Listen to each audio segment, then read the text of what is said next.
نبی پاک صاحب العلاق سید عالم صلی اللہ علیہ وسلم نے فرمایا کہ ایک شخص رات کو ارادہ کر کے سویا تھا کہ سویرے تہجد پڑھوں گا۔ ایک تو وہ ہے جس کا ارادہ ہی کوئی نہیں، فجر پڑھنے کا بھی ارادہ ہی نہیں، سرے سے پروگرام ہی نہیں۔ اس کو پتہ چل گیا کہ ڈاکٹر نے کہا تھا 7-8 گھنٹے سونا ہے، تو اب وہ ٹائم دیکھ رہا ہے 2 بجے سو رہا ہوں، 10 بجے اٹھ جاؤں گا۔ اس کی بیچ میں نیند ہے، صحت ہے، ڈاکٹر کی تنبیہ ہے، پر فجر تو شامل ہی نہیں۔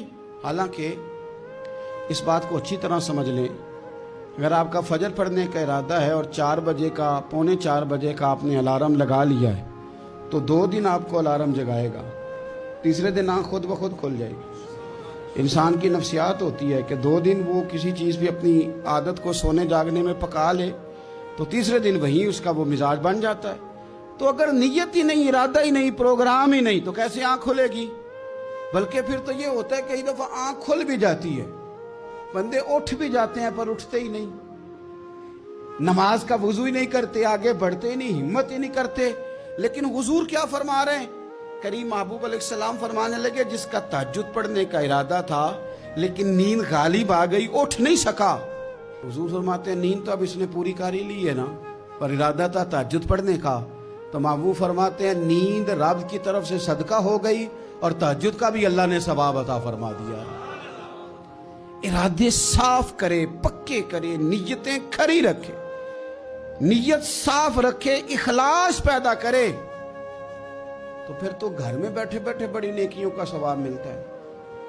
پھر تو اپنے گھر کے اندر موجود رہنے پر بھی اسے بڑے بڑے لمبے سفروں کا ثواب ملتا ہے۔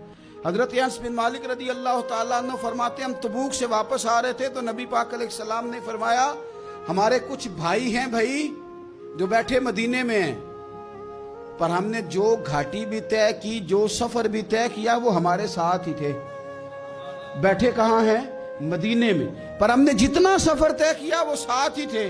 حضرت انس بن مالک کہتے ہیں ہمارے تو کان کھڑے ہو گئے کہ بیٹھے بھی گھر ہیں اور ہمارے ساتھ ہیں۔ حضور سید عالم علیہ السلام نے پھر بات کو کھولا اور فرمایا وہ جان بوجھ کے نہیں بیٹھے رہے، ارادہ ان کا پکا تھا ہمارے ساتھ آنے کا، لیکن کسی مجبوری کی وجہ سے نہیں آ سکے۔ کوئی بیماری نے آ لیا تو نہیں آ سکے، چونکہ وہ مجبوری کی وجہ سے نہیں آ سکے، آ نہیں سکے، لیکن رب کریم نے ہم جس سفر سے گزرے ہیں اس کا اجر انہیں عطا فرمایا ہے۔